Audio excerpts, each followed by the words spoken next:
Yep, and Shanice is here too.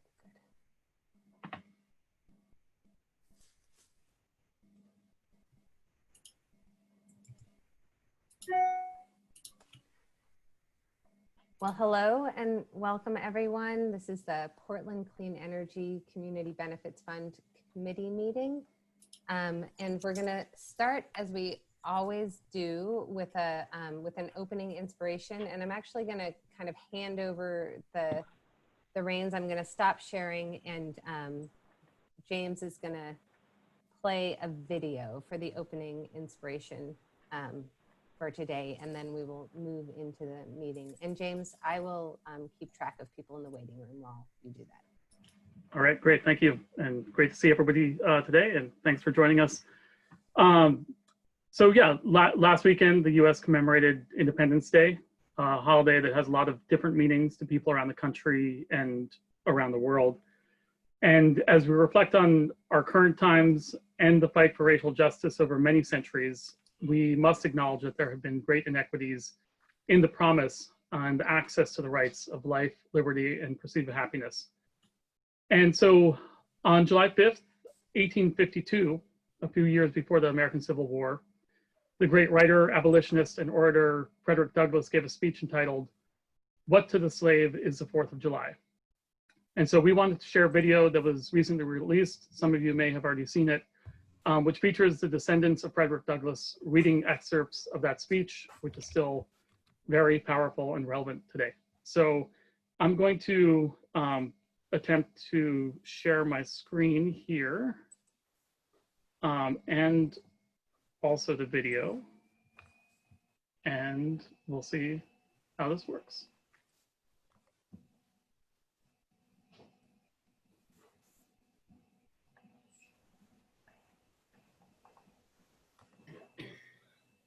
We're not seeing your screen yet, James. Oh, apologies. Okay. Let me try once more. Okay, now here we go.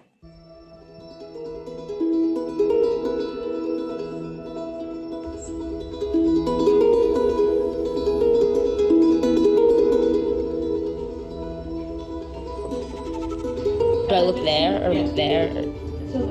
Okay. Just like your, yeah. Okay. My name is Alexa Ann Watson, and I am the great-great-great-granddaughter of Frederick Douglass is my great-great-great-great. I am the great-great-great-granddaughter of Frederick Douglass. I am the great-great-great-great-grandchild. I've been counting on my fingers since I was like 5. Whenever you're ready, here we go. This is the 4th of July. It is the birthday of your national independence and of your political freedom. Fellow citizens, I shall not presume to dwell at length on the associations that cluster about this day. The simple story of it is that 76 years ago, the people of this country were British subjects. Oppression makes a wise man mad. Your fathers were wise men, and if they did not go mad, they became restive under this treatment. With brave men, there's always a remedy for oppression. They succeeded, and today you reap the fruits of their success. The freedom gained is yours, and you, therefore, may properly celebrate this anniversary. Fellow citizens, pardon me. Allow me to ask, why am I called upon to speak here today? What have I, or those I represent, to do with your national independence? Are the great principles of political freedom and of natural justice embodied in that Declaration of Independence extended to us? I am not included within the pale of this glorious anniversary. Your high independence only reveals the immeasurable distance between us. The blessings in which you this day rejoice are not enjoyed in common. The rich inheritance of justice, liberty, prosperity, and independence bequeathed by your fathers is shared by you, not by me. The sunlight that brought life and healing to you has brought stripes and death to me. This 4th of July is yours, not mine. You may rejoice, I must mourn. Fellow citizens, Above your national tumultuous joy, I hear the mournful wail of millions. At a time like this, scorching irony, not convincing argument is needed. Oh, had I the ability and could reach the nation's ear, I would today pour out a fiery stream of biting ridicule, blasting reproach, withering sarcasm, and stern rebuke. For it is not light that is needed, but fire. It is not the gentle shower, but thunder. We need the storm, the whirlwind, and the earthquake. The feeling of the nation must be quickened. The conscience of the nation must be roused. The propriety of the nation must be startled. The hypocrisy of the nation must be exposed. And its crimes against God and man must be proclaimed and denounced. What to the American slave is your 4th of July? I answer, a day that reveals to him, more than all other days in the year, the gross injustice and cruelty to which he is the constant victim. To him, your celebration is a sham. Your boasted liberty an unholy license. Your national greatness, swelling vanity. Your sounds of rejoicing are empty and heartless. Your denunciations of tyrants, brass-fronted impudence. Your shouts of liberty and equality, hollow mockery. Your prayers and hymns, your sermons and thanksgivings, With all your religious parade and solemnity, are to him Mere bombast. Fraud. deception, Impiety. and hypocrisy. There is not a nation on the earth guilty of practices more shocking and bloody than are the people of these United States at this very hour.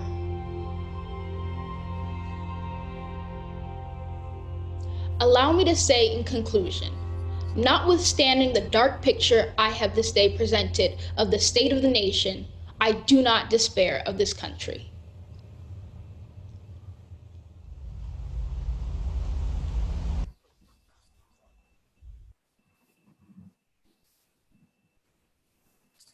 Thank you, James. All right, I am going to try and do this little switch. Is the title slide back up in the view? Okay. Yep, we're back. Thank you. All right, thank you for that.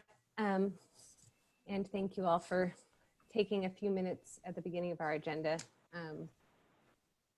to watch that. So I'm going to go through some of the kind of protocols for the meeting, and then we'll move into introductions. So these are kind of same as they always are, but said for the benefit of reminder and for folks who don't normally or who haven't participated before.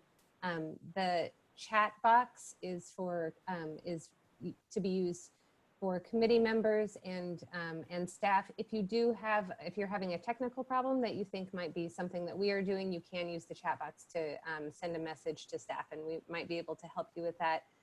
The raise hand function is for committee members, as is the video and microphone, with the exception of the public comment period. We do ask folks to use the chat box to introduce themselves and also to indicate if they want to provide public comment.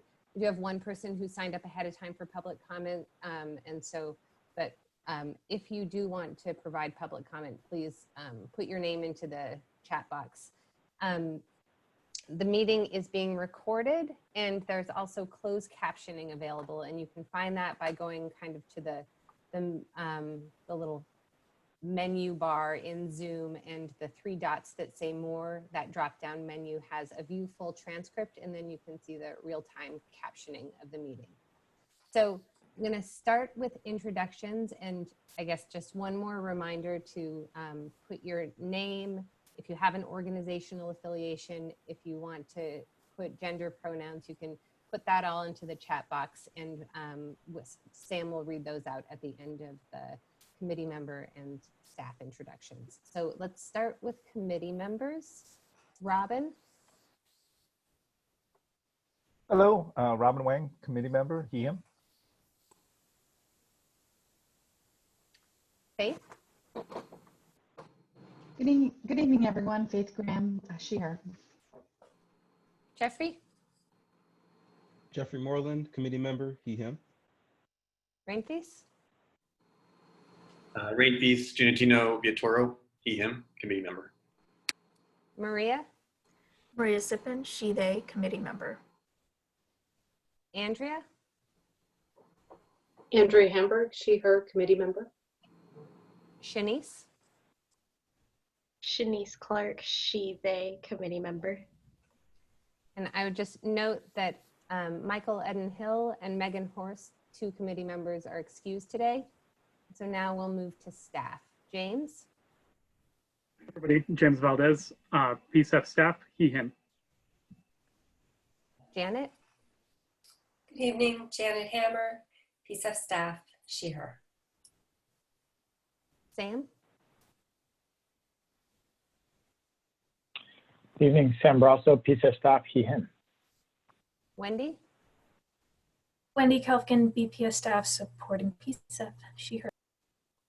and I'm Katie Lister, PCEF staff. Sam, would you mind reading out the introductions from the chat box?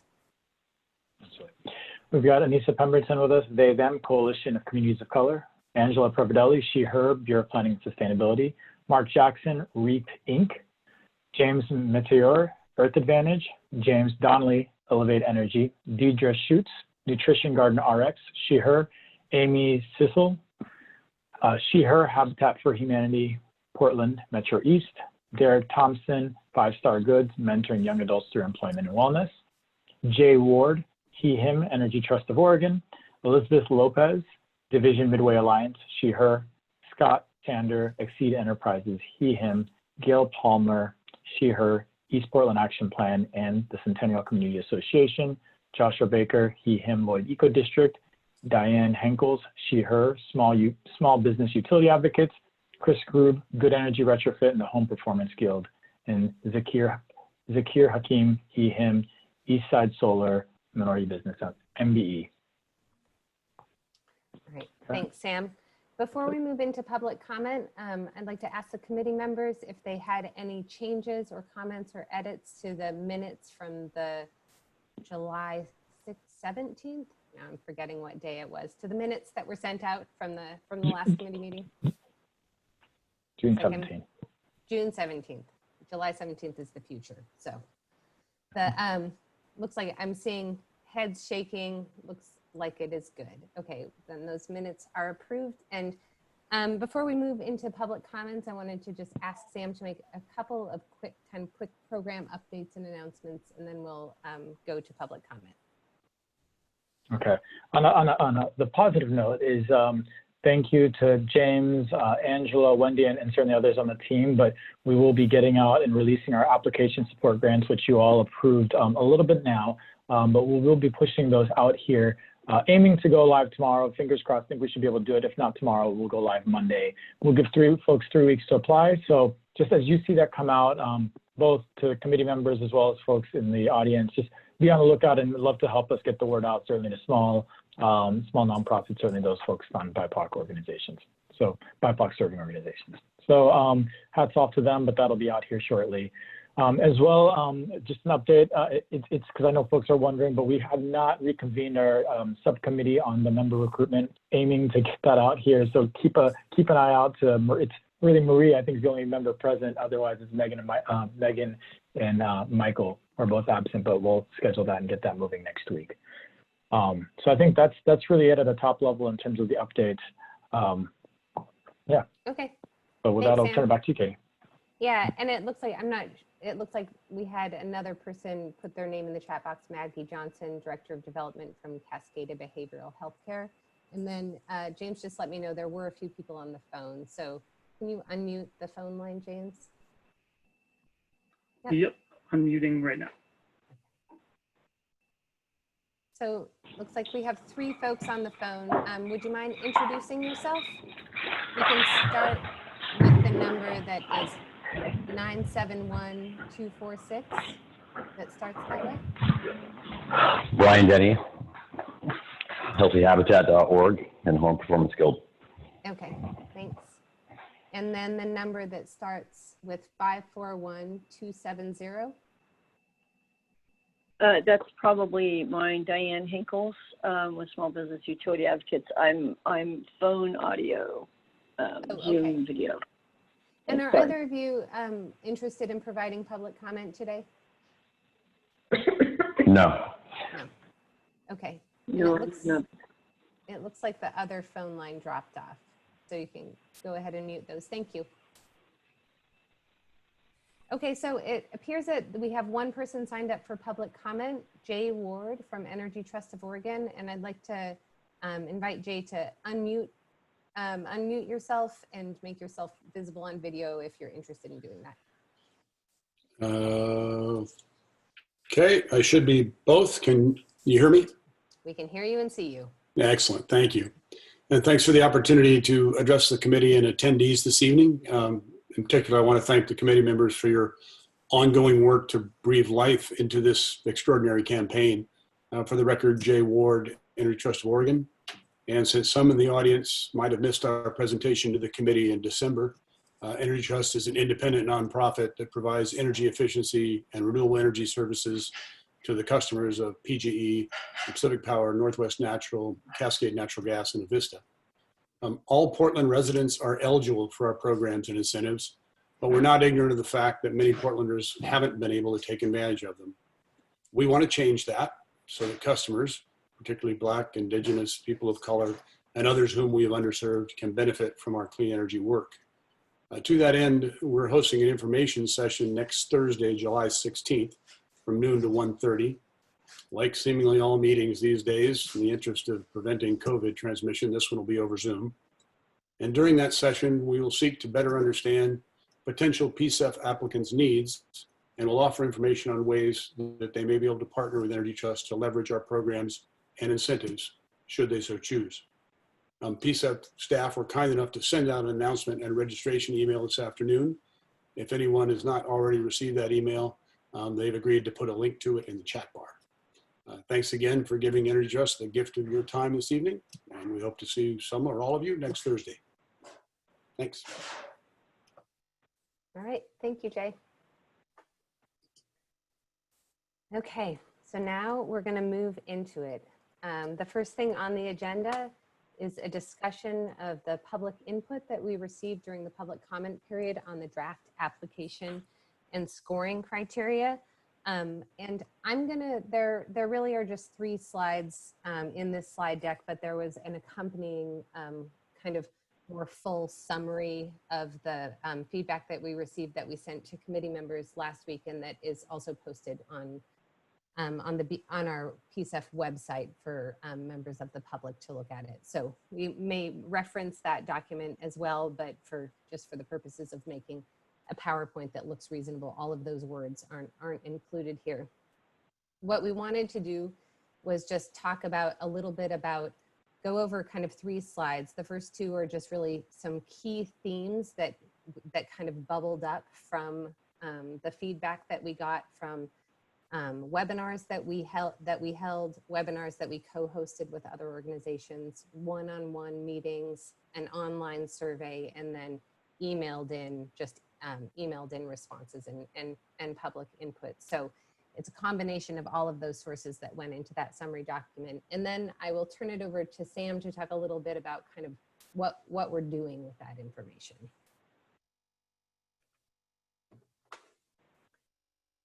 So these are the key themes that arose from all responders, and that includes white-led organizations and BIPOC-led organizations.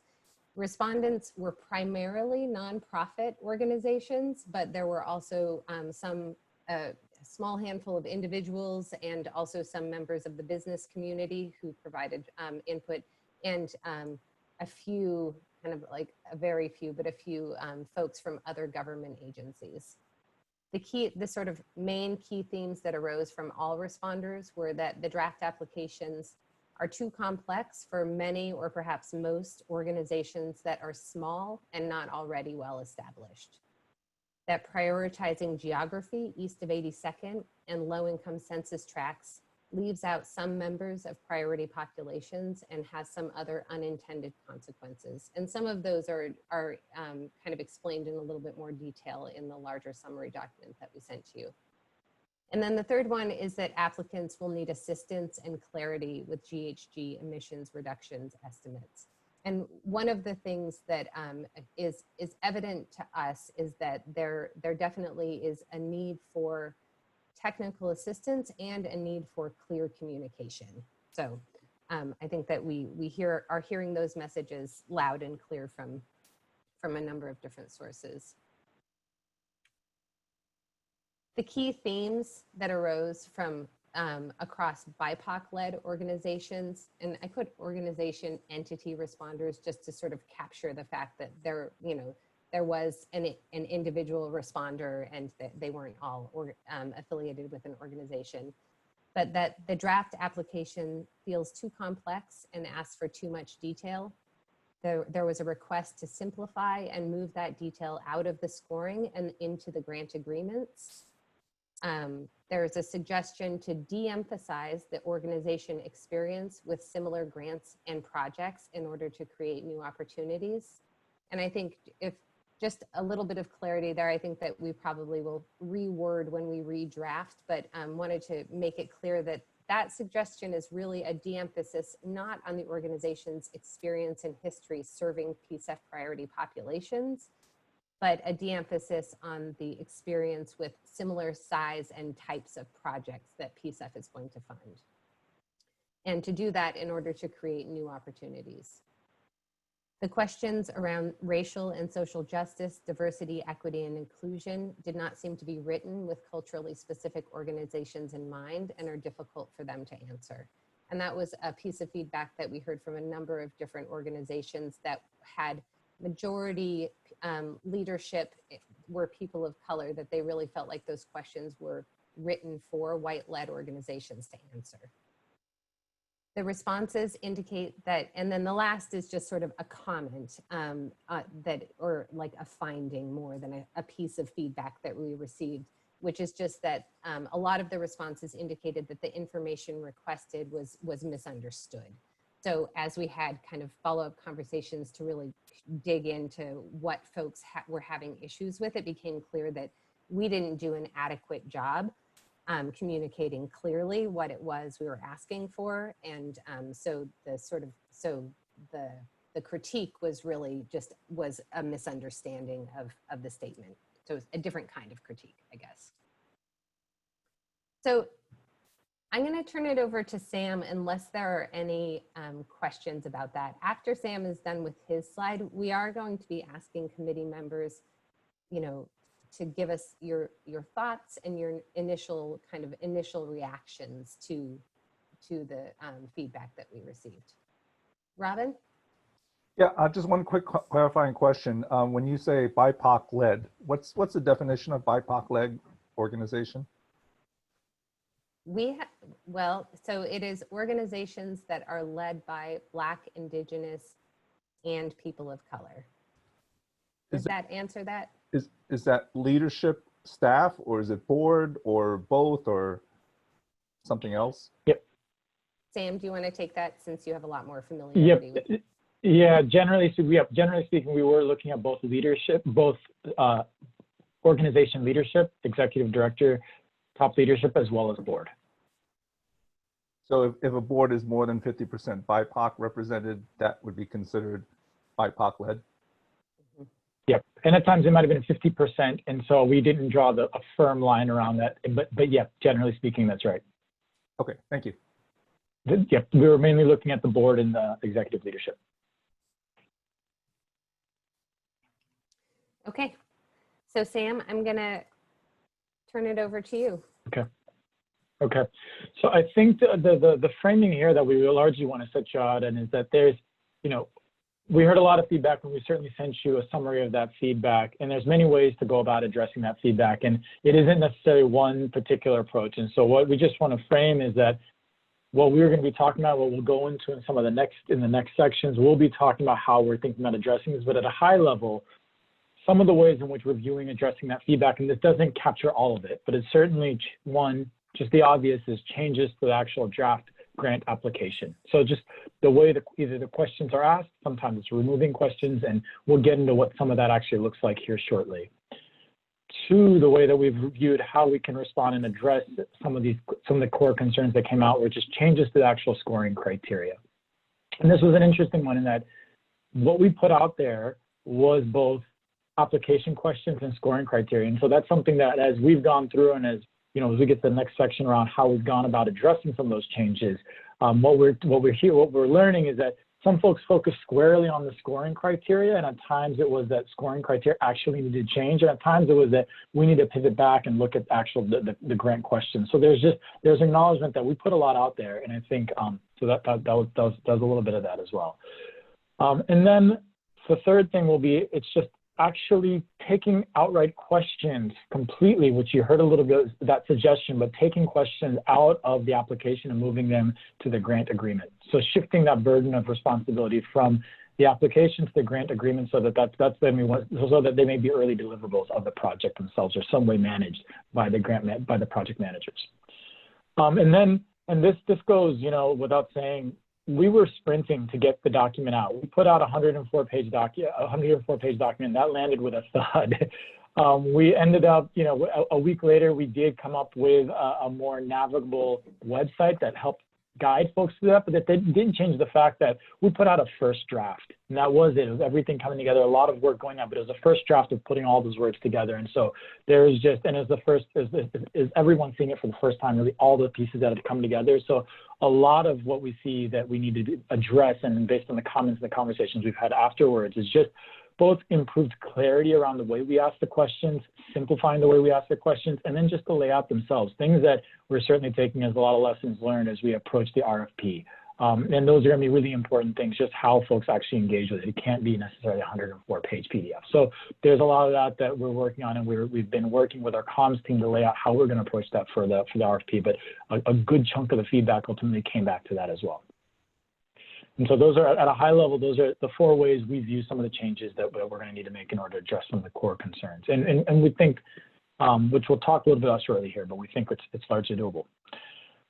So the considerations as far as how we're going about it, what we started with, and we had our first workshop earlier this week, is we're going through and doing additional consultations with the organizations that provided the most critical, detailed feedback that really went through and understood all of the pieces that are also majority BIPOC-led. So we brought those organizations together because they've got a detailed understanding around how all the pieces relate to each other, because there was a lot of complexity there, but we wanted to make sure that those were focused on BIPOC-led organizations and those that provided some of the most critique. So we brought them back together and we're working through workshops, just making sure we fully understand their concerns, because sometimes it is just a misunderstanding in terms of the ways that we wrote out the scoring criteria, and that maybe it was the way that we need to ask the question slightly differently. So just going through to make sure we fully understand the concerns that have been laid out, as well as share some of our thoughts around how we think we can address those concerns and whether that sort of is tracking towards the right direction, recognizing we're not going to get everything perfect, and that's something that we'll go through here shortly around what those conversations are looking like. And as we're going through the considerations we're taking in as a team, and certainly with others, and we hope that you all are thinking about ultimately, is that do the proposed changes address the concerns raised? If we are reducing information collected, what exactly are we losing? Are the changes that we're making consistent with the code and guiding principles? There's a lot of places where we have questions in there because of the code and guiding principles. And so sometimes we go back and say, where does that rub, and where do we need to provide additional clarification on where some of this stuff comes from? And then lastly is just, will the changes in the scoring matrix actually allow us, there's a lot of thoughtful information requests made in there, and will some of those changes allow us to still have the granularity to differentiate between one project and another? And that's going to be a key thing that you'll have to be thinking about. Well,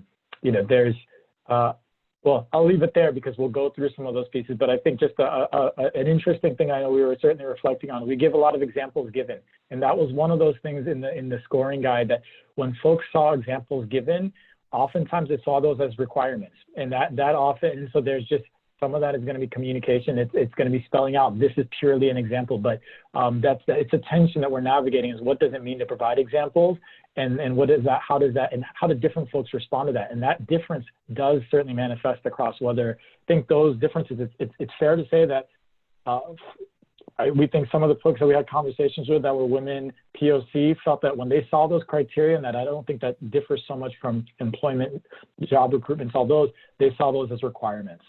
And so that's just also something that we're working through. So I think that at a high level just lays out some of the ways in which we're thinking about responding. I think before we move on, I think as we move into the next section, I want to just acknowledge that what we'll go through as a document, Katie will set you on there, but today what we expect to do is not necessarily, we certainly not get to the end of some of those discussions and deliberations, but walk you through those pieces. And I know we'll start out at a high level, one of the core changes we've made. But before we do that, I just want to check in and see sort of if folks have questions, thoughts about the way we're thinking about responding and moving ahead.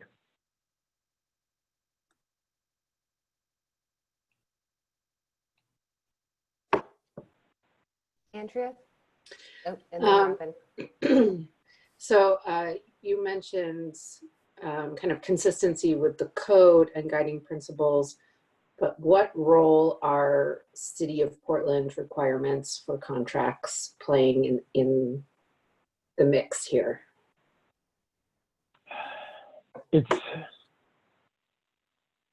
I think I could take a little bit of a stab at answering that, Sam, and then maybe you can just add on. I would say that they're, at this point, not an enormous amount. I mean, I think that the primary, I mean, those will come into play kind of at the other end when we're, setting up actual grant agreements and we have to be, doing compliance with certifications and insurance and that kind of stuff. But in terms of the scoring criteria, I don't think a lot. There certainly, as we've discussed with this committee, are limitations to the way in which we can prioritize Black and Indigenous people and organizations, not because of the city, but because of the larger federal laws. Yeah. Robin? Thanks, Katie. I had a more clarifying question. The first point on the key themes across all responders. The first one says, the draft applications are too complex for most organizations that are small or not well established. And I guess I have a two-part question. One, was there any differentiation in the feedback between large grants and small grants? There's going to be two different grant application processes and criteria for large versus small grants. So I'm curious if there's any differentiation. And secondly, can you define small or not well established? So I think I can answer those questions no and no. So the first one, people primarily focused on the large grant application and scoring criteria. I mean, that's really where folks kind of zeroed in on. There were a handful of people who appeared to be really only interested in planning grants. And so we got some specific feedback on planning grants, but for the most part, people were pretty focused on the large grant application and scoring criteria. And then the second question is, no, I mean, those were comments, I think those were comments that came from other folks. And so I don't know what they were thinking when they said small or not well established.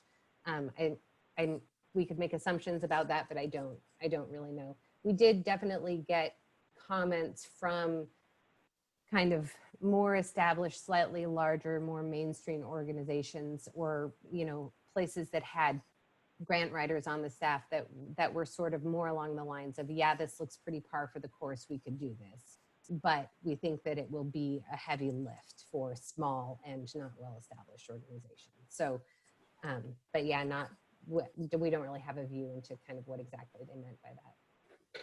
Great, thank you. Jeffrey? Yeah, you just pretty much answered my question. It seemed like they were, a lot of the organizations we're talking about was the big grants. And I've actually enjoyed their feedback and really appreciated it, because I think it gave us a whole lot to really think about, because at the end of the day, I think that's the goal for this whole program, is to graduate people and make it inclusive, even for the big grants. So yeah, but yeah, you answered my question. Thank you. Shanice? off mute. First, I just want to acknowledge or to appreciate the work that's been done to kind of think about some solutions and considerations that will shift the process or shift this criteria in the ways in which we had initially thought about it. And you know, with the PCEF coalition and this work, as I think about maybe the spirit, right, of the ballot initiative and now what it is, I do think there's a role. There might be an inherent role which we value in our own practice to do capacity building, and so we're doing that along this journey. And so, you know, just applying that lens in this moment, I definitely think there is a role, especially if we're talking about things that are very, of course, subjective, like how we might describe an organization's conditions.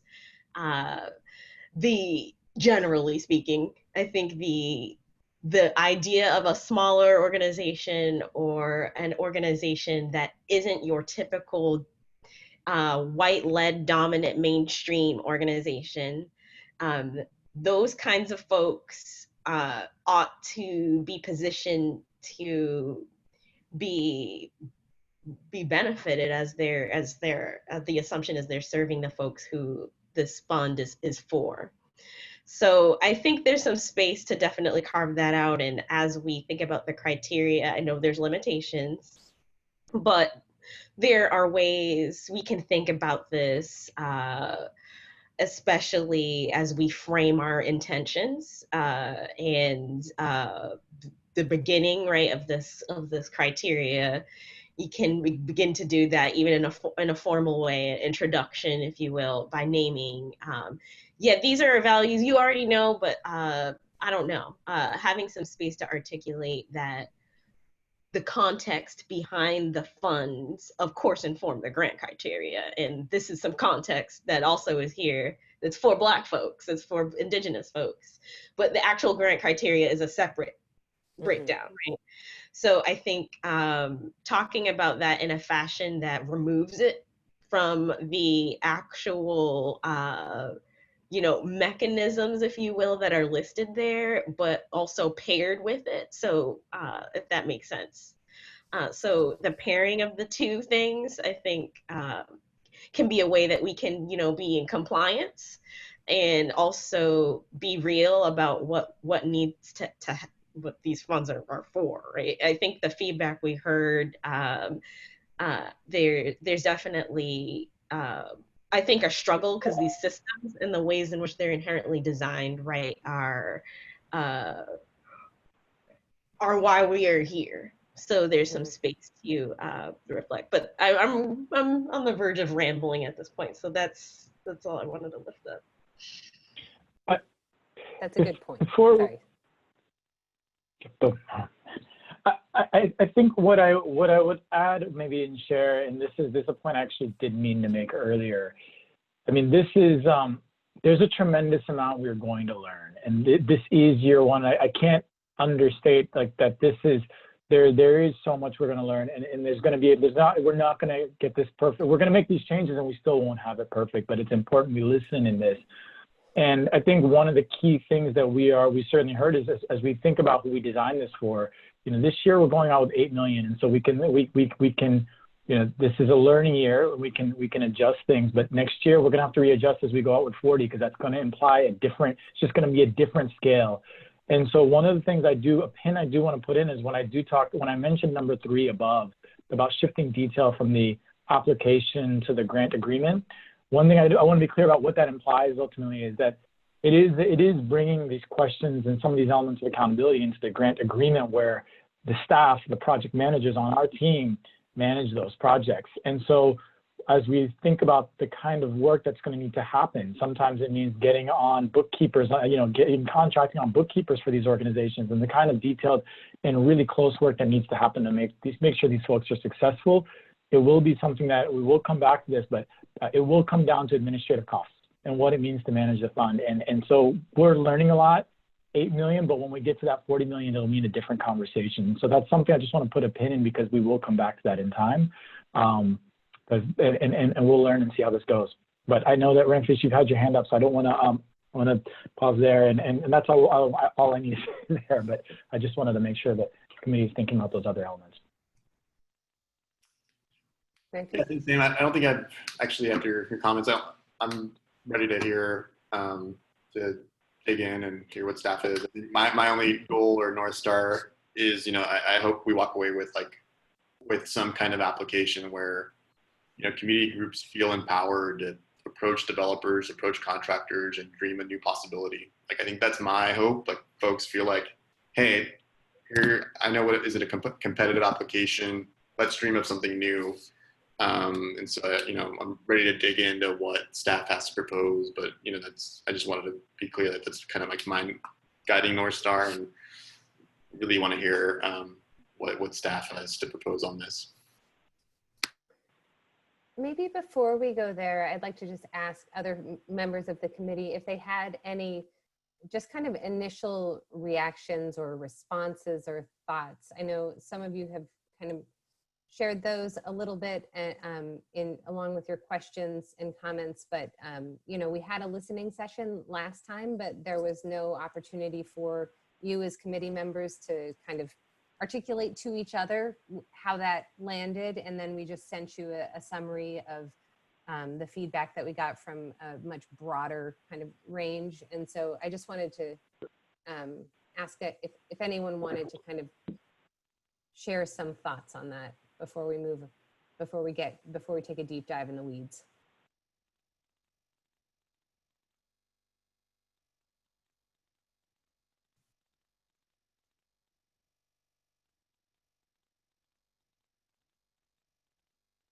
No, I was just practicing. I have to tell you guys, because I was on a meeting today that the person who was facilitating left the longest silences. And I was like, this is so effective. Someone will speak. I saw Faith's hand go up. I was going to let you go, Katie. I was fine. No. I really appreciated the listening session we had. Was it just last week? I don't remember. And as somebody who was also kind of deeply involved on the subcommittee with this work, I was really disappointed we didn't get it more right. Only because some of the points that were raised were things that we wrestled with so deeply. So I felt like the comments were right on, and I appreciated how much detail people put in, and the memo too is, first, you guys did an amazing job of organizing it, so thank you, because it was very, very, one could receive everything that was in there, so thank you. But also, all of the points that seem to have been made, they feel right on, and the biggest ones to me point to what Ron Feast was saying in the last comment, which is we just need to be sure that the applicants that we most want to benefit from this feel like this is their application. So what do we do to change it so that it, in fact, feels like an invitation instead of a hurdle? So I appreciate all of the effort and work and the way in which you staff are responding. So thank you for that.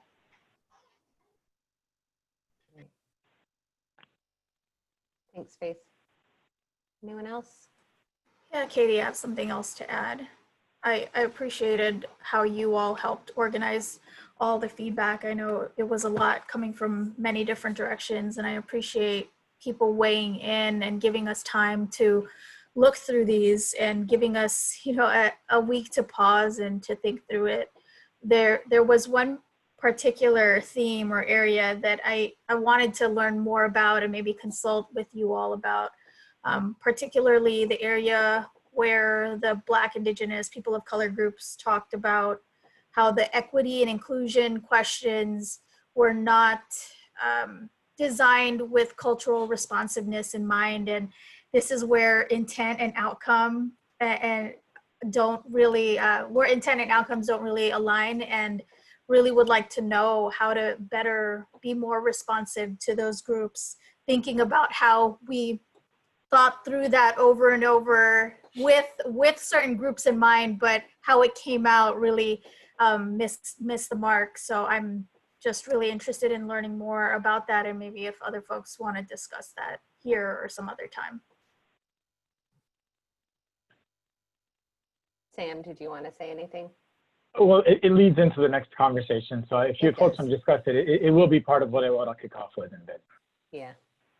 So unless there are any other comments, we're running a few minutes ahead of schedule.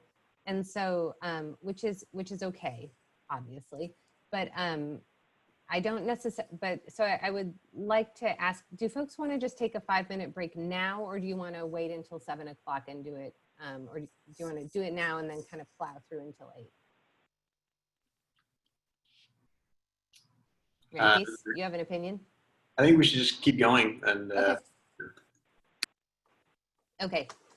So that was that part. We're going to skip the, so I'm going to actually change, I'm going to stop sharing for just a moment. And the next part of the meeting, we're going to screen share a document that is a sort of working Word document. And it's the same document, it is the document that we brought to this sort of small group work session where we asked the BIPOC-led organizations that provided the most detailed feedback to kind of work through some of the changes that we were thinking about to make sure that we fully understood what their kind of the critique in their comments and that we were so that we were addressing the right problem. We wanted to make sure that we were addressing the right problem. And so the way that the document is organized is essentially for each of the sections of the scoring criteria, so organizational capacity, project description and scope, environmental benefit, for all of those, we go over what changes we have recommended making in the applications, and then what the new application questions for that section look like, and then what changes we are recommending to make in the scoring criteria for that section, and then what the new scoring criteria for that section looks like. And we will definitely not get through the whole document tonight. So but what's nice is that we did have this initial meeting with those organizations to make sure that we kind of like fully understood their concerns, and we walked through this document with them. So we can also bring you some of the feedback that we got from them on some of the changes that we recommended. So I'm gonna dig that up, but I wanted to turn it over to Sam first and ask him to talk a little bit just about the sort of changes made related to racial and social justice, diversity, equity, and inclusion. Yeah, so I think that I want to acknowledge that that was a question that we as staff also wrestled with for quite a bit. I think that those set of questions, when we went out for it, we knew that we didn't get it right. It was a consistent placeholder, and we in our internal documents had a highlight on that, like we've got to keep working this, and we didn't, and we acknowledged that we needed to put it out and hear folks' feedback, and so that's exactly what we heard. I think what you'll see here, and what Katie will bring up as we go through the document, is we reflected quite a bit on that and how we could address it, and ultimately what we are recommending is we actually remove the questions asking about how organizations prioritizes racial and social justice, diversity, equity, inclusion in their programs and services, as well as internal operations.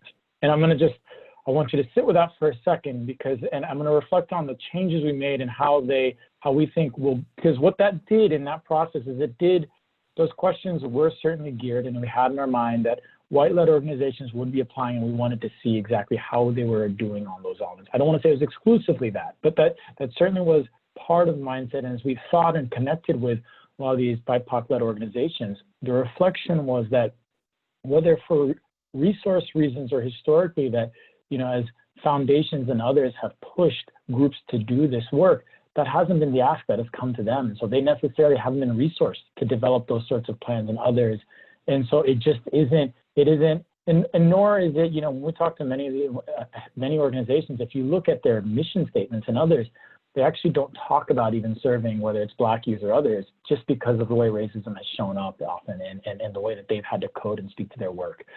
So what we leaned on instead, and some of the big changes, and you'll see this as we collectively go through the organizational capacity section, is what we said is what really matters when we're talking about what are we really trying to get at when we're asking these questions about racial and social justice and how an organization practices its work and how it does it, do it internally. What are we trying to get at? And inherently, from an outcomes perspective, the way that that shows up is certainly a board's makeup. It shows up in leadership. It shows up in their staff. It shows up in their priority populations. It shows up how they serve their priority populations. It shows up how they do their organizing. And so it was a question of how does it show up for an organization in terms of an outcomes? How does it show up in terms of the work that they actually do? Because that is part of that question, so the work they're doing. So how is, and so we ask them, so that's really, so we had a lot of those other questions in there. And so what we decided to do was place a lot more weight on the organization's makeup, the priority populations they serve, and how they do their organizing. So that's a lot of what we ultimately decided to do is shift the burden of weight, but certainly place a lot more weight in those other areas. And as Katie walks through, generally speaking, the folks we've connected with are receptive to exactly that. And so we'll walk through and talk through exactly how the questions show up, but that was one of the big changes.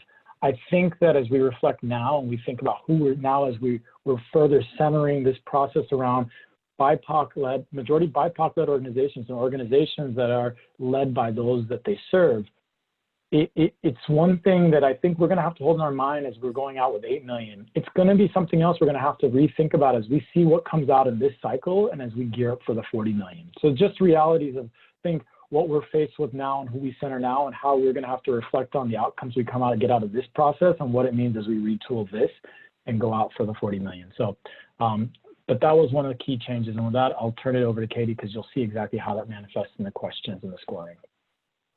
Okay. So can everybody see the document that I just shared, and is it big enough to read? Is that? Katie, I'm wondering if you can push up that tab at the top, like get rid of the bar from the right corner. There's a little arrow, yeah. Can you also zoom in? So maybe a section at a time. Is that a little better? Yes, thank you. Okay. So does that seems good for most folks? Okay. So this is the organizational capacity section. And this was a section where we got a lot of comments.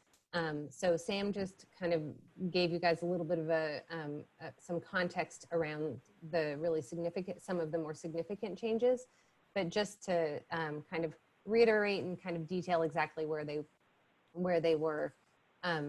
And I guess maybe before I start, I would also note that there were a few sort of like tweaky things, and those are not noted here. So just because they're not really substantive.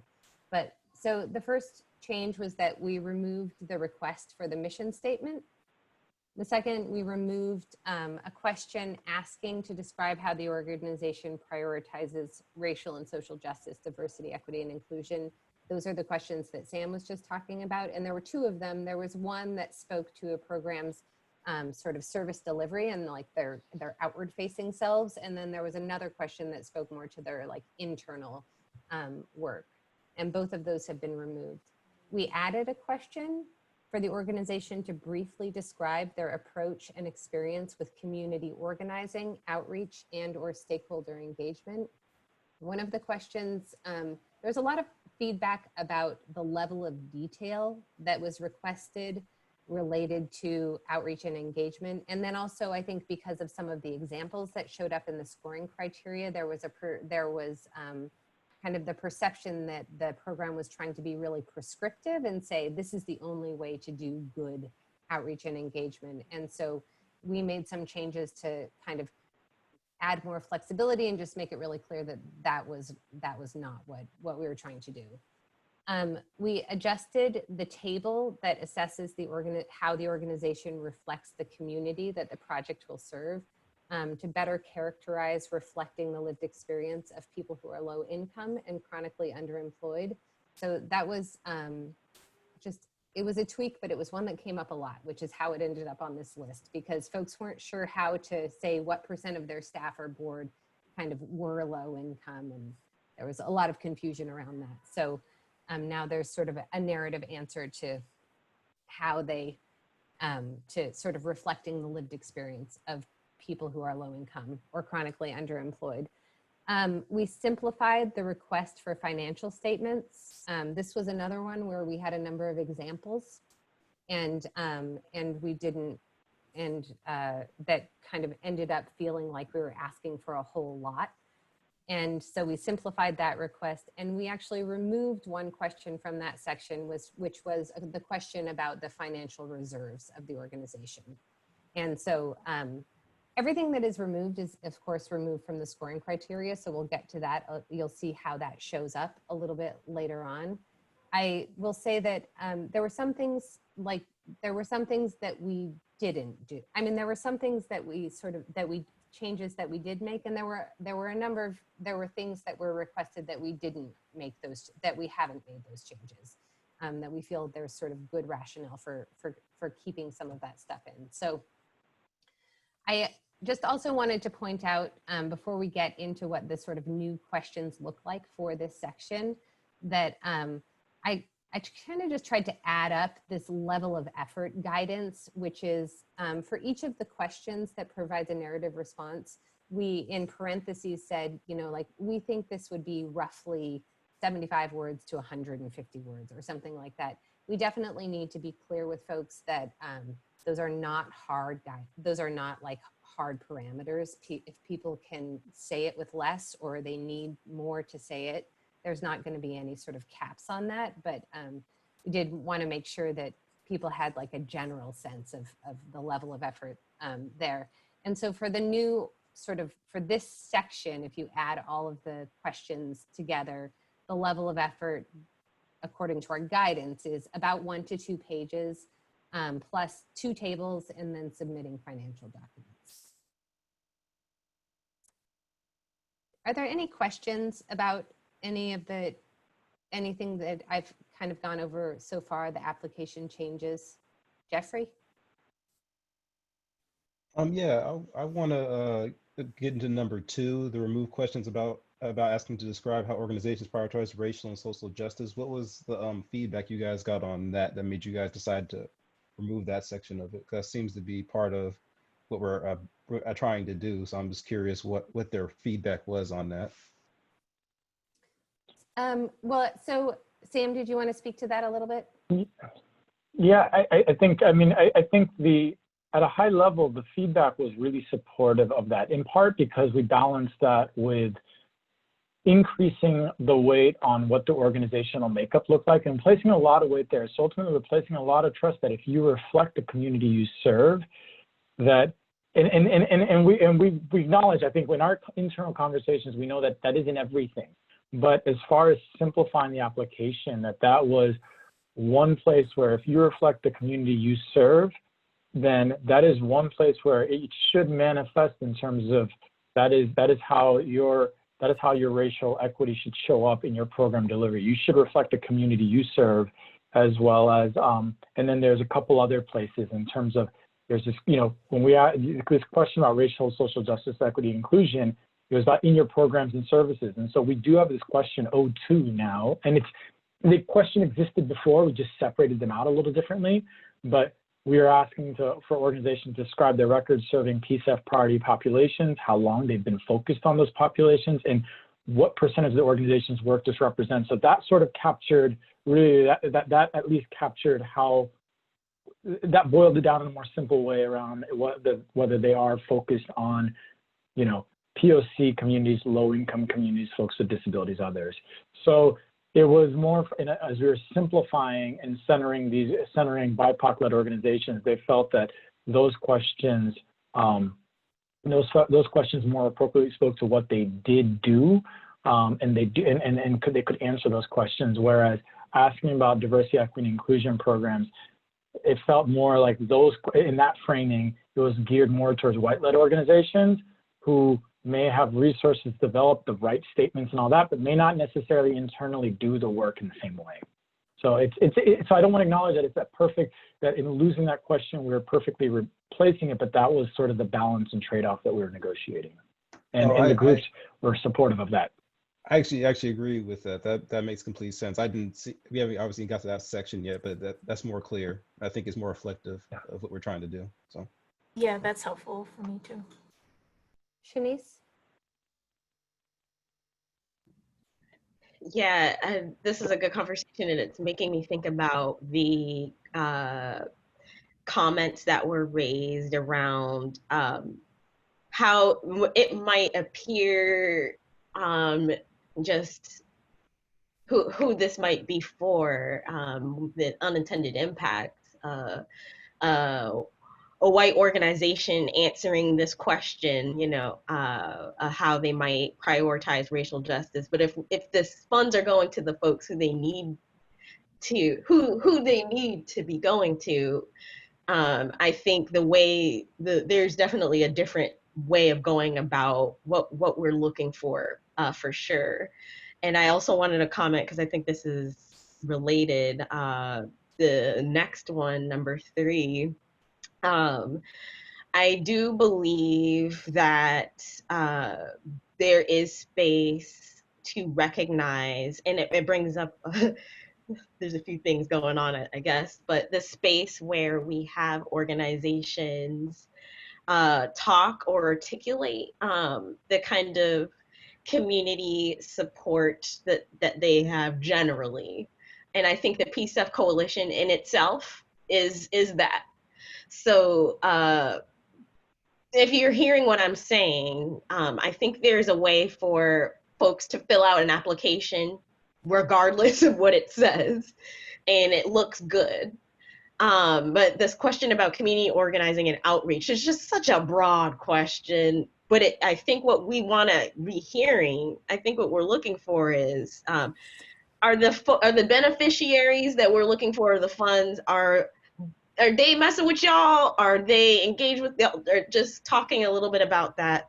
And so I know organizations inherently are engaged in this work with the PCEF Coalition, in addition to maybe the folks who we might imagine are saying the beneficiaries of these funds and the organization's position to support them, that they might inherently have that kind of programming to talk about. So maybe it's less about the broad stuff, and actually let's see an example of like the that work that might validate, or where a white organization can't say, I mean, just calling it out, we're in an uprising, whatever.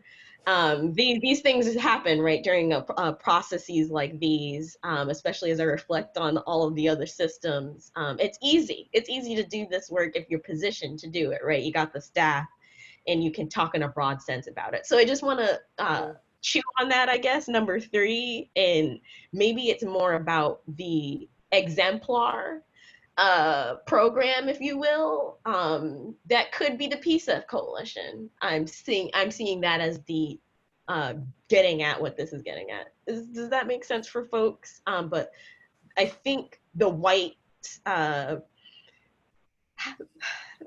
audience, it's hard, and I do it myself, working serving people of color, right? Creating spaces and systems that ultimately work really great for white audiences. But what is the different thing we want to build in this moment? And I think the questions y'all are raising are good ones, and so they're connected. Thank you, Shanice.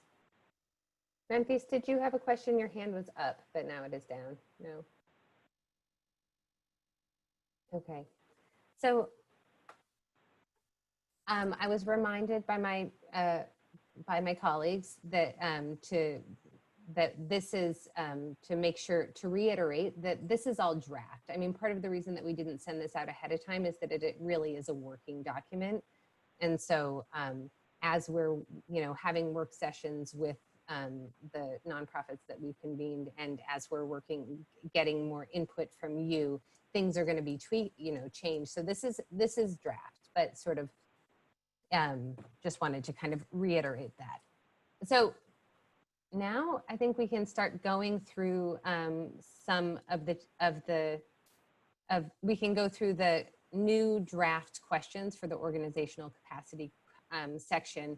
I do also note, though, that because of the shift in emphasis to making sure that we award funds to the right organizations, we are recommending that we put a couple more points into the organizational capacity section. And so we're recommending that go from worth 13 out of 100 to worth 15 out of 100. And those points were taken from the budget section. So for what that's worth, that's kind of the recommendation that we're thinking about right now. So I just want to go through these questions, and there are not a ton of them. And Maria got kicked out, but is coming back in now. But I would ask you guys if there is something that feels confusing or you have a question, to raise your hand, and maybe we can just get through the whole section so you can kind of see it as a whole, and then we can go back and I'd like to kind of get your feedback on what you think about each of those questions. So the first is to provide a statement of the organization's purpose and describe how that purpose supports the goals of PCEF. I would note that one of the things one of the questions we sort of knew would get asked when we wrote this was, point us to the document that has the list of PCEF goals.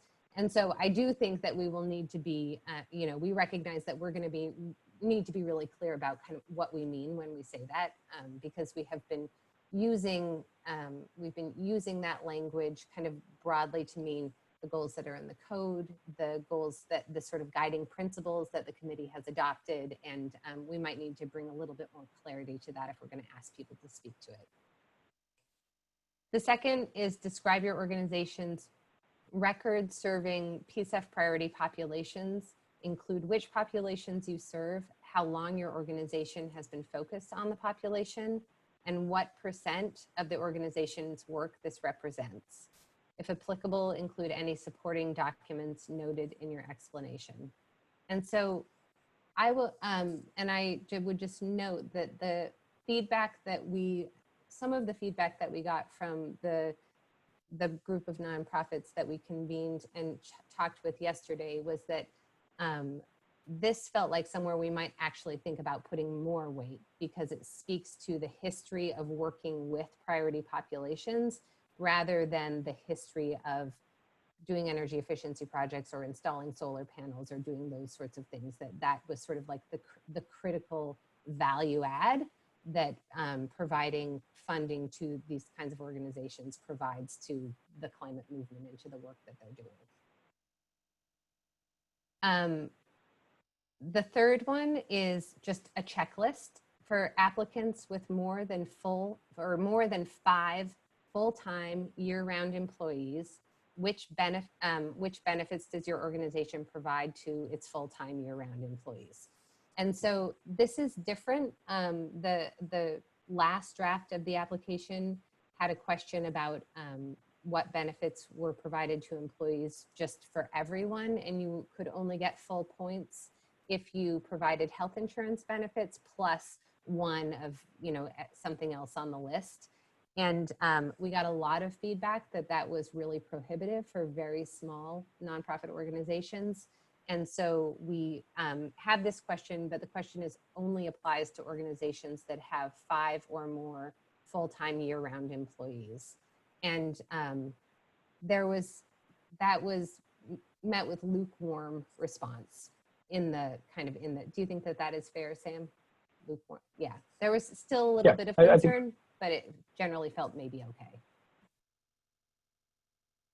Robin? Yeah, if an organization has less than 5 full-time, they would skip this question. Would they get dinged point-wise? No. The points would just be redistributed, yeah. Rainpeace? Describe the purpose of this question again. Like what's the aim that we're trying to do here for this question?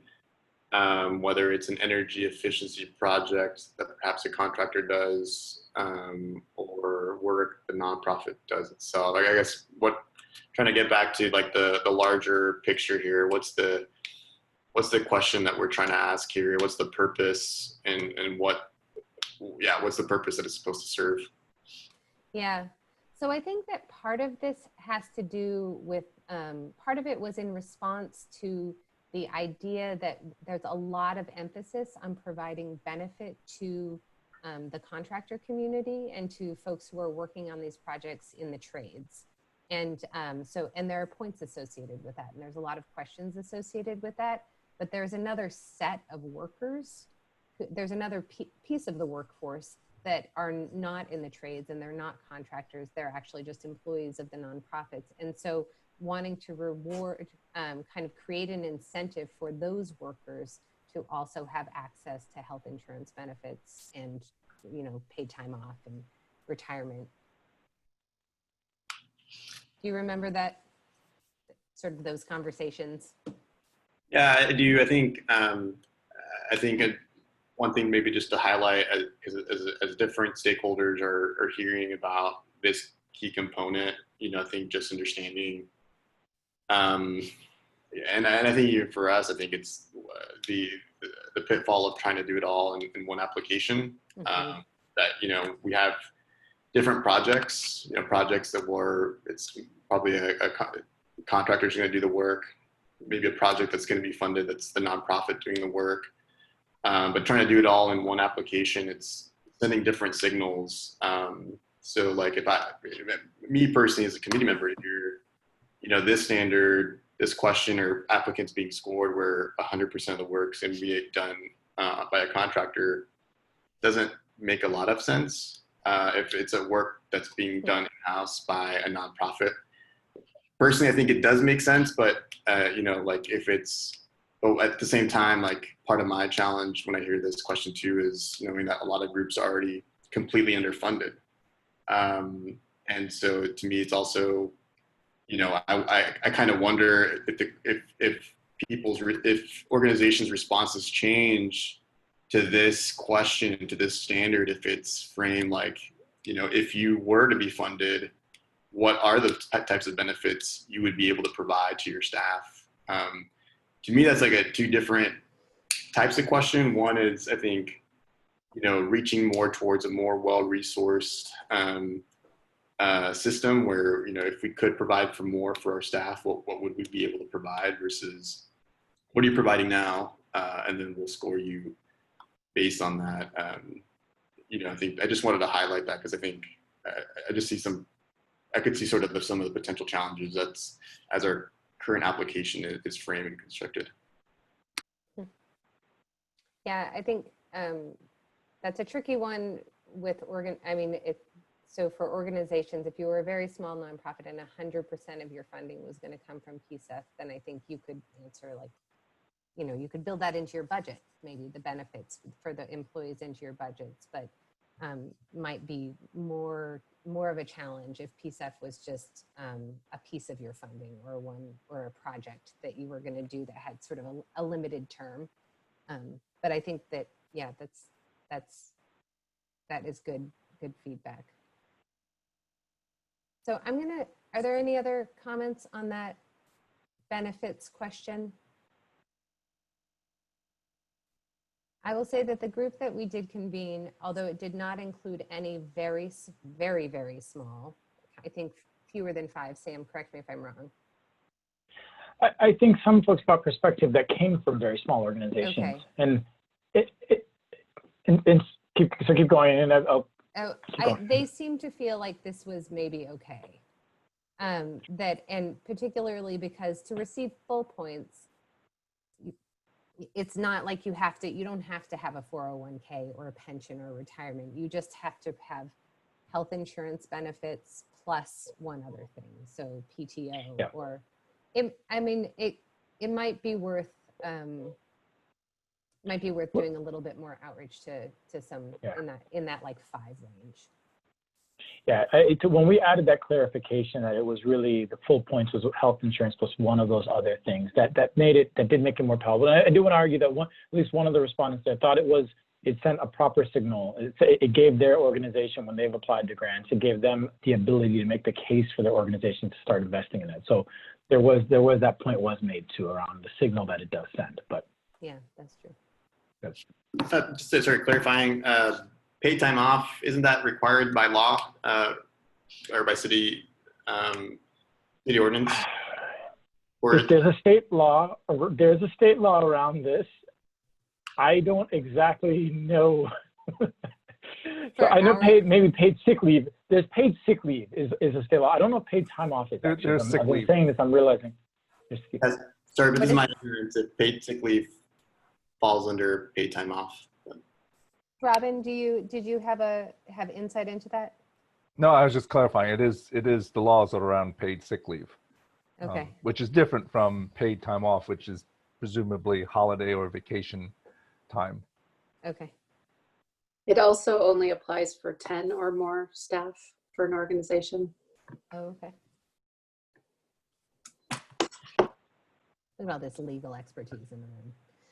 I wanted to touch base because we blew past our potential break and we're at 7:16. So do you all feel like a 4-minute break would be useful right now?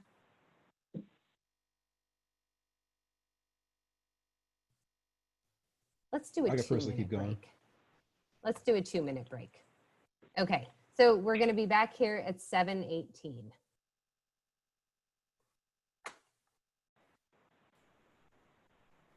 Oh, okay. So then number 5, oh, Shanice?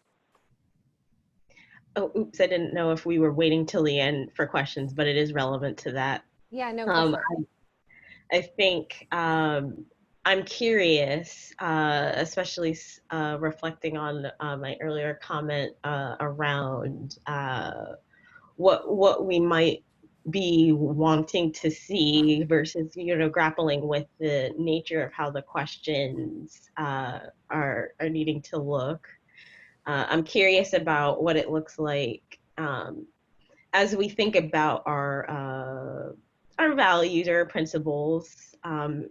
Is there a connection to it that we can make with that outreach question? Mm-hmm. One of them, and it's going to take me to go back intentionally to maybe populate one to recommend, but I'm resonating with this connection to how that outreach ultimately impacts that, and I think that might be more interesting to hear, and maybe it's more words, but yeah. I think there's a chance that when we get to the scoring criteria, there is more specificity in the scoring criteria around what gets full points, what kind of outreach and engagement are you doing to get full points? So it isn't just general outreach. And so we may be able to get there, but I almost want, Shanice, what I guess I'm calling is when we get to the scoring criteria, I want to make sure that when you see that, take a look at that and see if that might get there at a different place. Yeah. Robin, do you retract your question? Okay. I did also, I think that this is, before we move on, just wanted to kind of mention that because I think it will be important in how all of these things that have been made a little bit more flexible are evaluated, just to mention kind of the makeup of the scoring panels, and kind of as we're thinking about putting scoring panels together, being intentional about making sure that that the majority of the people who are on each scoring panel are people of color, that there's gender balance within the scoring panels. And so that we are actually kind of bringing multiple perspectives and bringing the perspectives of communities of color to the sort of answers that we're receiving in the applications. So just wanted to make sure that was kind of in folks' heads, because there is some more subjectivity in the scoring now, for sure. So question 5 is kind of the lead in to the table, where folks tell us what % of their staff leadership and their board are members of communities that the project is intended to serve. And this is only for projects that are targeting PCEF priority populations. If there are projects, and again, this is draft, but the idea is that if there are projects that are just like, it's a general community project, you wouldn't be able to get points for having a board and staff that reflected the general community. It really is for projects that target the priority populations and organizations that have staff and board and leadership that reflect those priority populations. I do also want to kind of call out that we do note that the table below only lists the demographic characteristics that are priority populations called out in the PCEF code. We know that the table is not comprehensive and that people may have additional identities not identified or included here. And so, and I also just want to put out there that we do think that there will be some additional tweaks that need to happen to the table and potentially the questions surrounding the table to make sure that the scoring panel has enough information to really be able to tell if an organization is reflecting the community that they intend to serve. But we do believe that we understand the intent that has, that the intent of this table is understood by the nonprofits, the BIPOC-led nonprofits that we have been talking with, and that there is a sort of strong endorsement to move in this direction. Sam, did you want to add anything to that? No, I mean, just overall, even through the public comment period, this was an area that, particularly when we connect with BIPOC-led organizations, there was strong support for this approach. Yeah. And so I mostly just mentioned the tweaking because I mean, as staff, we can get really wrapped around the axle thinking about, well, what about this kind of thing? What about this? And how would we do that? So I don't think that we necessarily just know that we are doing that. And we're working with other folks in doing that to get kind of as accurate a picture as possible. And then there is this one additional question where we took low income and people who are with low incomes or who are chronically unemployed or underemployed out of the table and just asked for the organization to speak to how their staff leadership and board reflected that organization and to estimate sort of the percentages within those two. The last few questions in the organizational capacity section are the financials. And we just really simplified question 7, and it now is just describe how your organization will manage and account for spending of grant funds. And so before we did have a lot of examples in there. I think that this is the question we were always intending to ask, but but because sometimes when we would talk to people, they would be like, well, tell us what you mean. And so we had a lot of examples in there. And I think people really felt like they would be required to have all of those, to have all of that documentation. And then we're asking for folks to submit their current board approved operating budget and the most recent 3 years of financial statements. If they have audited financial statements, we're asking for those to be submitted, but we're not requiring that an organization have audited financials. And then there is just the table with sort of total revenue and expenses and the surplus and deficit.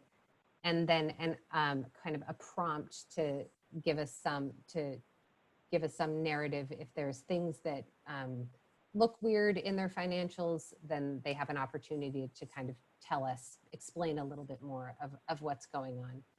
I will say that we got some feedback that a table like this might not make sense for affordable housing providers. And so we will be doing a little bit of follow-up just to make sure that they can characterize their financials in a way that makes sense for their industry. So that's the end of the draft application, new draft application questions for the organizational capacity. As Sam noted at the beginning, the most substantial change is removing those questions about those questions about racial and social justice, diversity, equity, and inclusion, and shifting that weight onto the organization reflecting the community that they serve and having a track record of having served PCEF priority populations.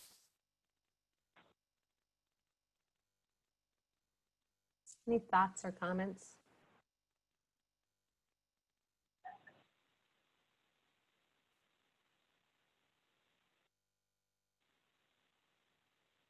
Okay.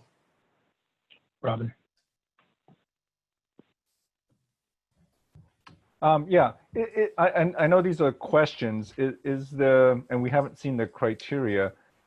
Is there a criteria or a screen, whatever you want to call it, that might address the scenario where, let's say, a nonprofit had a $100,000 operating budget and is now asking for a $5 million grant? Is that type of kind of screening or criteria built into the scoring criteria? No. Should it be? And I guess where I'm coming from is you know, I know a lot of organizations are viewing this, you know, as a great opportunity, and it is, but I'm also concerned that, you know, some organizations might be biting off more than they can chew.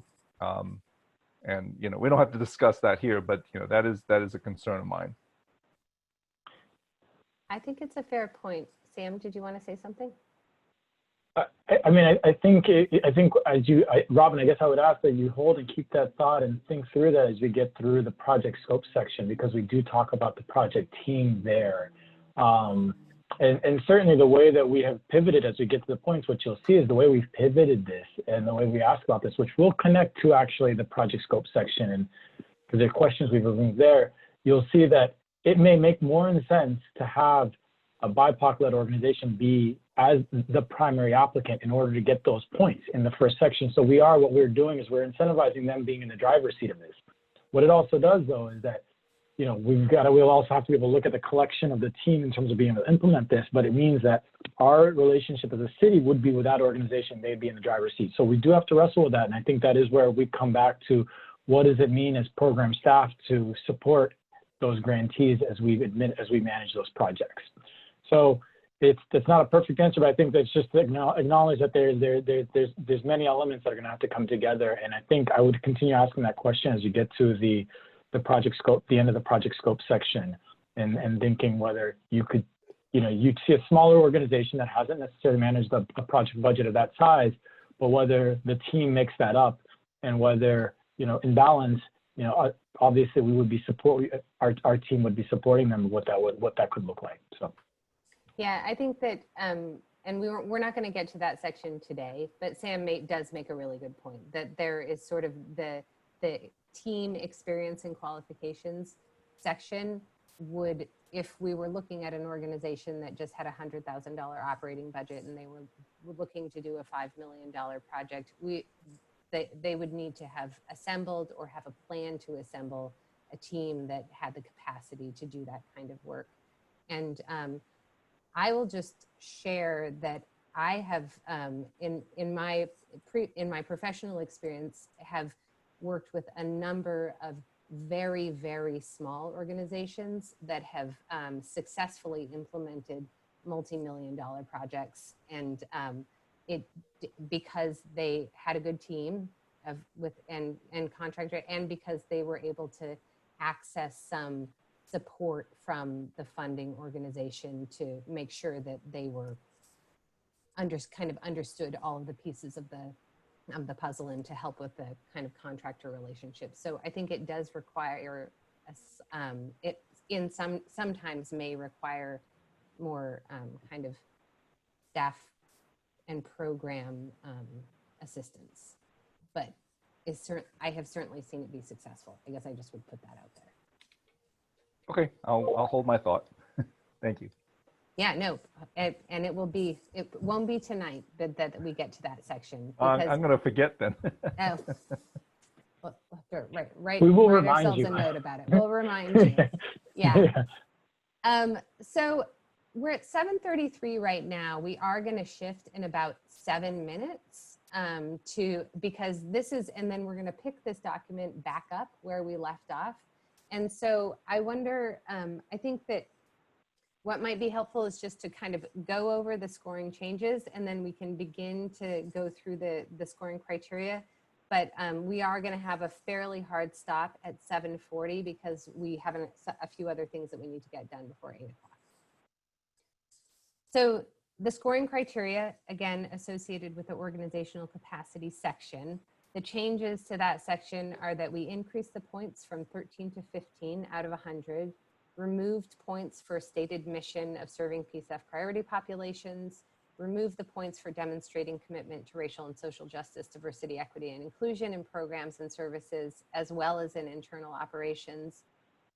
Sort of, as we've mentioned a few times, shifted focus on points for community engagement to include community organizing, outreach, and/or stakeholder engagement, specifically with historically marginalized communities. We have more points assigned to organization reflecting the community the project is intended to serve. And we have removed points for providing health insurance and other benefits for organizations with fewer than 5 full-time year-round employees, and removed points for history of successful grant execution.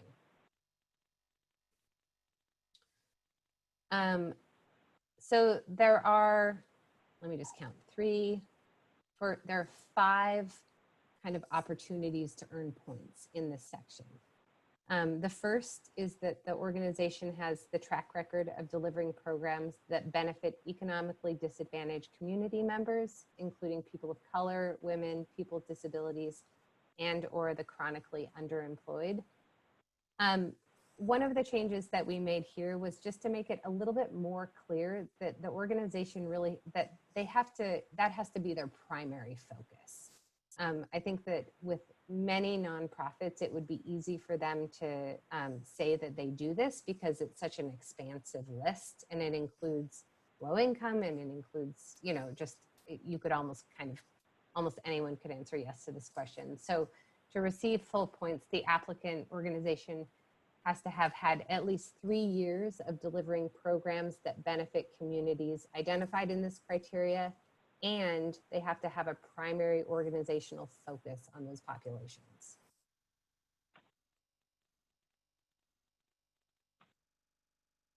It still might not screen out a large number of organizations that have been around for 3 years. I would note that. Any thoughts on that one?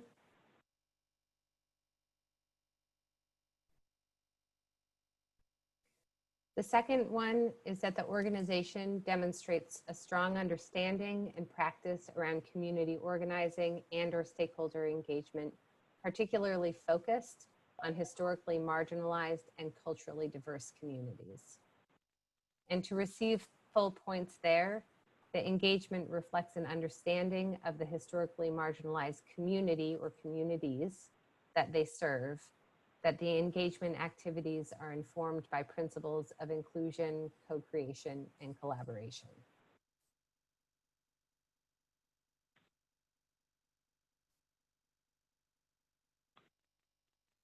And so what we did here is we broadened the language around the criteria from on the criteria end so that folks could see themselves as it was originally community engagement, but we broadened it. And we also removed the examples from the criteria to receive full points, because those examples felt like folks had to provide exactly that. So we broadened that. So this is one of those areas. The scoring panel is going to be important. So, now, Shanice, this was one of the areas that I wanted you to sit with this as you thought about the previous question, the way that it was asked, and just see if that brings anything up for you.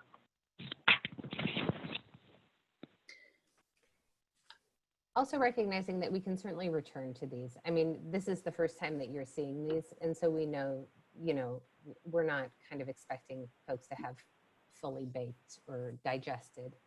Andrea?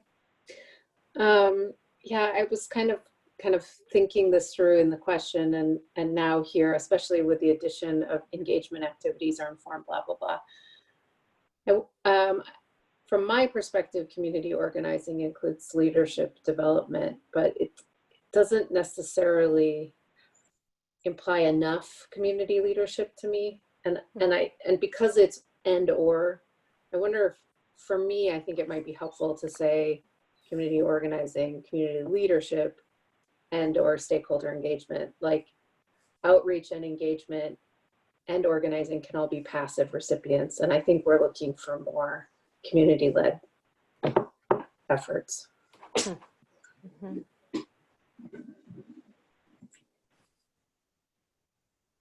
Thanks for that. The next one is worth 5 points, so a third of all of the points for this section, and that is that the staff, including leadership and board of the organization, reflect the community the proposed project is intended to serve. And to get full points for that, the majority, including leadership of staff, and the majority of the board of directors have to reflect the community the project is intended to serve. And then there's kind of a little bit more of an explanation about what that means if you're talking about low-income population or chronically underemployed people who are not also people of color or people with disabilities or women.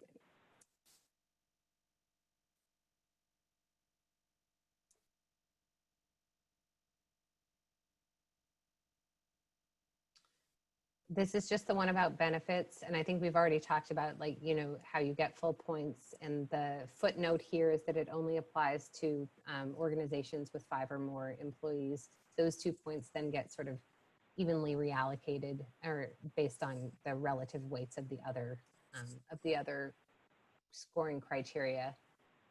And then the last one in this section is that the application demonstrates the ability to manage funds responsibly and effectively.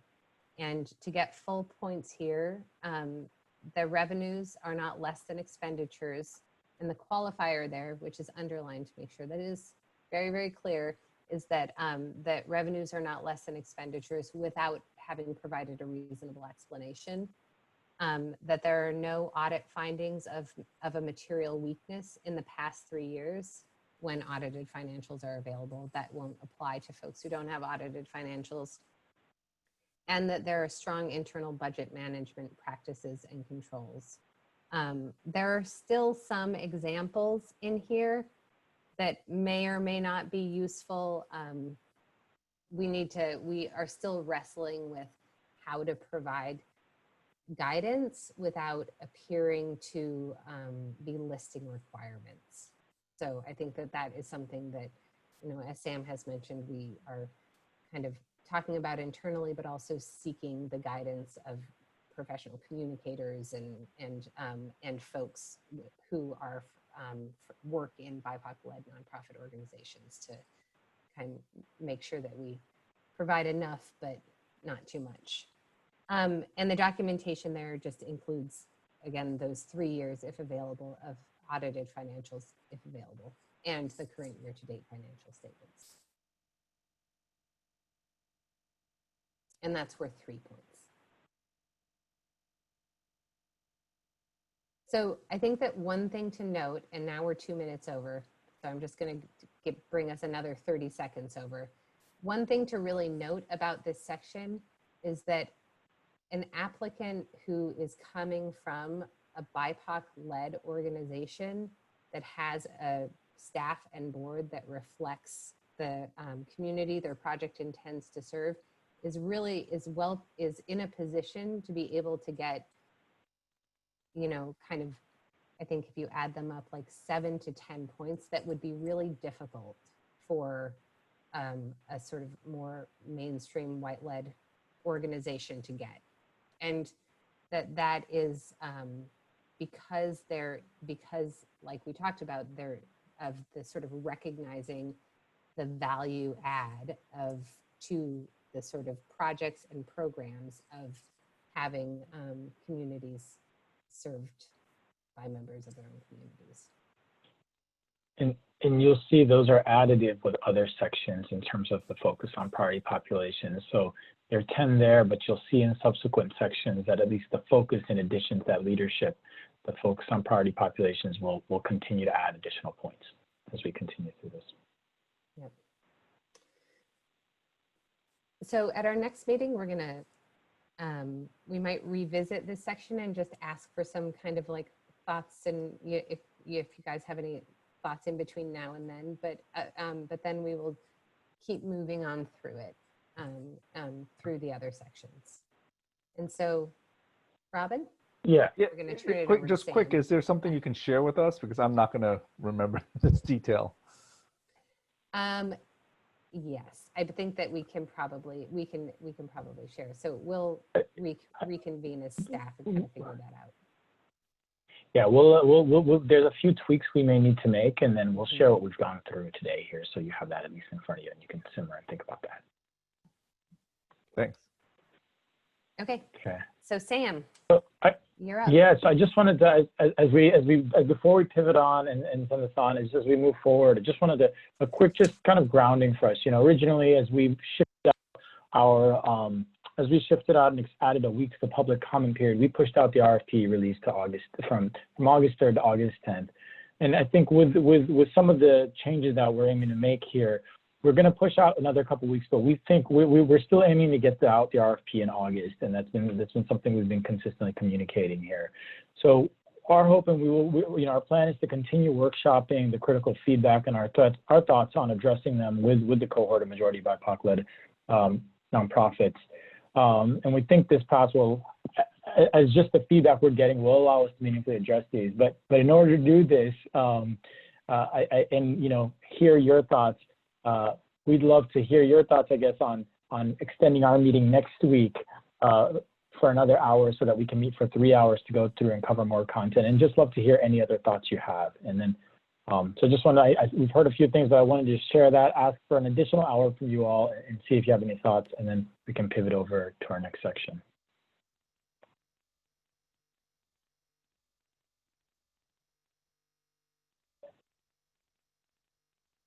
Okay. Silence is affirmative then. Is that it?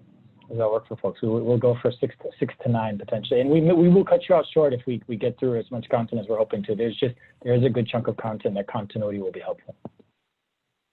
Okay. All right. Well, then with that, I think this next piece here is a continuation of the conversation we had on the 24th. That Ramfis brought up, and I just want to pivot over here for Ramfis to lead this next part of the discussion before we close out the meeting. Yeah, thanks, Sam, and again, thanks to the PCEF team for the meeting today and all the work going around community engagement. To switch gears, thanks for allowing me to bring forth a letter drafted by a coalition led by Oregon Tradeswomen and Constructing Hope around a racist incident that occurred at a construction site in downtown Portland, where some of the public owners include the city of Portland and OHSU, among others. And I think, as we heard from some of our community members who work in the industry, a hostile work environment isn't a new theme, and I think unfortunately the types and forms of overt racism that we're seeing more and more here in the mainstream, I think, calls the attention for us as a committee to respond. And I think one of our challenges as a PCEF committee will be trying to create career pathways for women and people of color and other impacted communities into clean energy jobs. And I think one of the biggest barriers that will circumvent that effort is a hostile work environment. And so I wanted to propose at least starting a draft of a letter that folks here in the committee will be able to respond. And I want to honor everyone who actually has real experience inside the industry and outside of the industry to be able to weigh in. What I wanted to promote as a framework for a letter is calling, one, the importance for why we as a committee would respond to an incident like this and be public about it. Two, calling out PCEF's mission and our guiding principles. Three, call attention to asking for site-specific changes and improvements on the site. But more importantly, calling into attention just the overall industry-wide reform that we need to make sure to protect a system that moves away from protecting well, I think that moves towards protecting women and people of color, especially Black women and Black workers on construction sites. And I think as a committee that's valued and said we were going to be BIPOC specific, I think we should just be very specific in our language on that. So I wanted to propose that as a framework, but I wanted everyone's fingerprints on this letter, and I just want to recognize the breadth of experience both inside and outside of the industry, and I just want this to be a unified voice from the committee. But I wanted to hear feedback about that, but it would allow everyone for an opportunity to review it and see it again and revisit this in our next PCEF committee. Shanice, I see your hand up. I'll turn it over to you. Yeah, I'll keep it quick, especially since we're short and I want to leave some space for others. I just want to say I resonate with this strongly, and it's definitely, I think, within our role to think about how Black people are failed, Black workers are failed in these environments, and as you know, people about to grant money to maybe reinforce some of that. Not only do we have a role in calling it out, but also recognizing what that will mean for the industry to do that. And also comments from Michael, I know he's not here, and Jeffrey last week was really striking me at our last meeting, especially this notion that, yeah, this happened, but this is an ongoing, this is just the day-to-day expectation. And so how do we not reinforce that? It's like people's lives are on the line. So I almost think, you know, we ought to do it. Jeffrey? Yeah, I appreciate you bringing this up, Ramses. This is very important. I agree, 100% agree with you, and I'm glad that you're taking up, you're presenting this to the group. As I said last time, you know, this is not new in industry. This is very prevalent in industry, and the only way it's going to change is if we do speak out, and it has to be a unified front, and it has to be all our voices, you know, saying this. And I think what the Black Lives Matters movement has been showing us, and recent events have been showing us, is that when we do unify our voice, things do change. So, you know, not saying anything to me is doing everybody a disservice.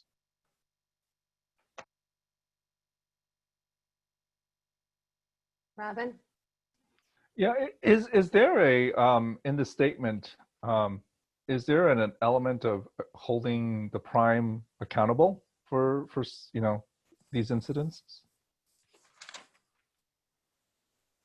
There were demands, right? Oh, so go ahead, Ron, please. Oh no, you go ahead. Go ahead. Yeah.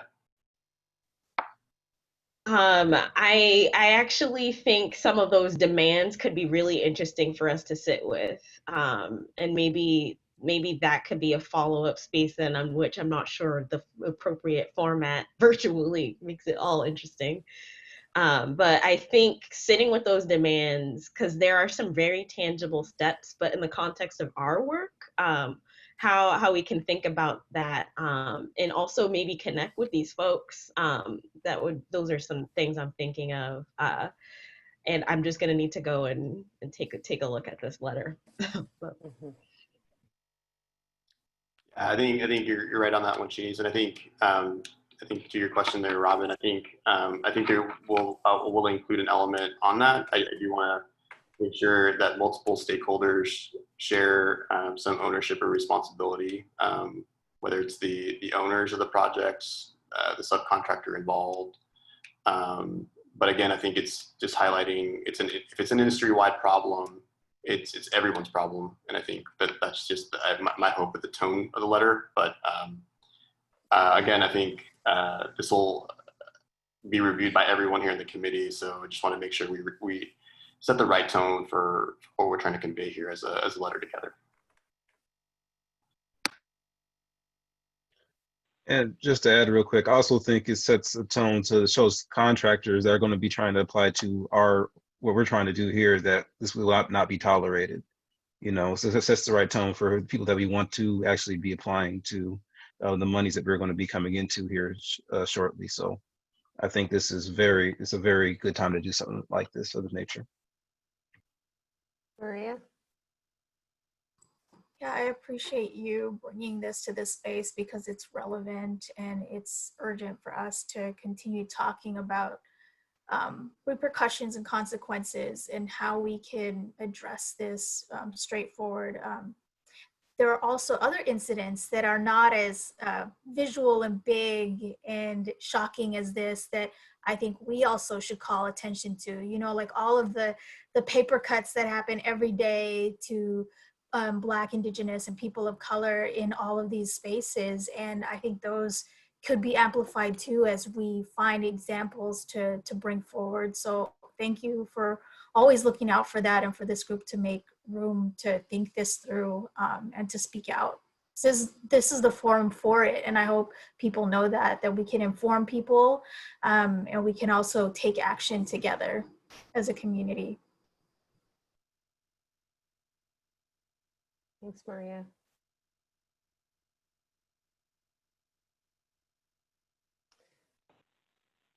Any other thoughts? So just to clarify, Sam, did you want to sort of speak to the process to get from there? Yeah. So what we've done, and I know, I mean, Ramses, I know we've connected before. What we've done is we've taken some notes here, and I mean, high level about connecting, you know, this would be a letter from the committee to the, in this, you know, given your role, it would be a letter from the committee to City Council, but we would figure out how to make sure it's more broadly known.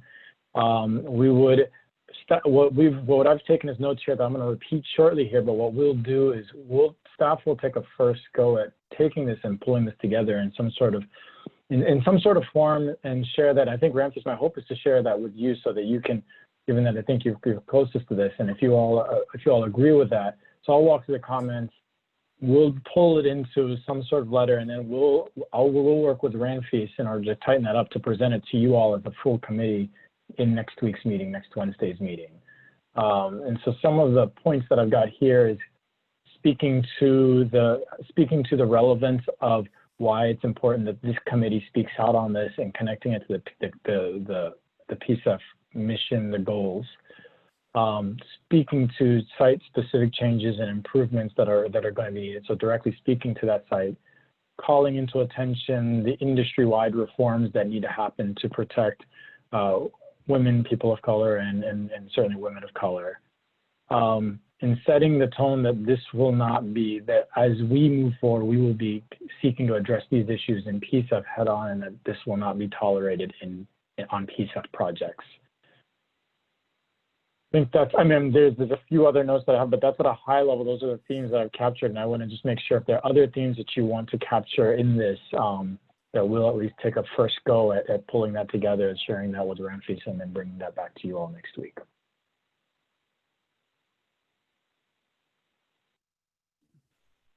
I would offer that we are here kind of thinking about, Maria had her hand raised. Let me pause. Yeah, you can go ahead and finish, Shanice. Now I'm like, oh, kind of thrown up. Nope. I think that it would be valuable to hold some space where we call out Black lives, say Black Lives Matter. I know we're working towards this collective impact, right? When centering Black and Indigenous and folks of color. And in this moment, I think, you know, we're talking about nooses and Black folks dying, and we are able to even have this conversation amongst each other in this way. And I think that being explicit about that in this letter is going to be important. The impact will be important. Maria? Yeah, I echo what Shani said. I think that's exactly something we should add. And I know I had some past comments too, not directly related to this, but when it comes to helping amplify the needs and the types of justice we need to bring forward to groups. Black Lives Matter, absolutely. And even our undocumented community, I don't often see them called out in our work and in the language of the policy and whatnot. But I know there's other ways we can stand in solidarity with our immigrant undocumented community in the work that we do. And it doesn't have to be through a letter like this because it's a different issue, but I hope we can continue to uplift the types of injustices that happen and bring forward some kind of solution and solidarity in our industry when needed.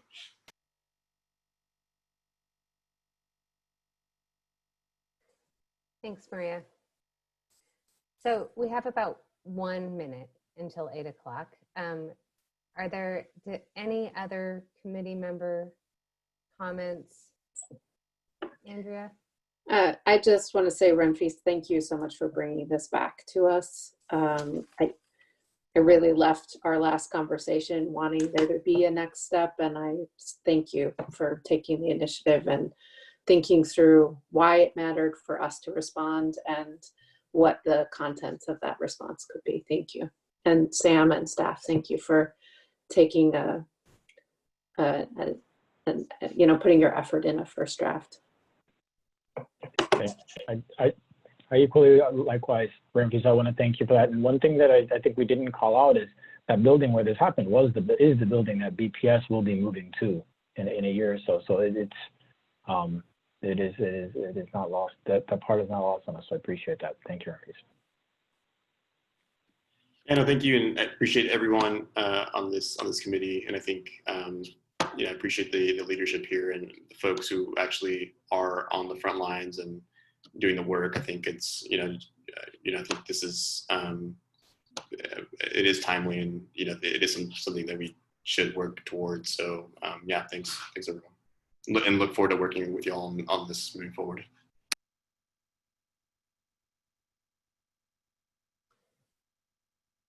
All right, well, it's exactly 8 o'clock. It was an exceptionally well-timed end to the conversation. Thank you all. Next week, we'll still have an hour left. I'll update the meeting invite, and we will look forward to kind of diving back into some of the changes that we made to the application and to the scoring criteria, as well as reviewing the first draft of the letter. Night, y'all. Good night, everyone. Thanks, folks.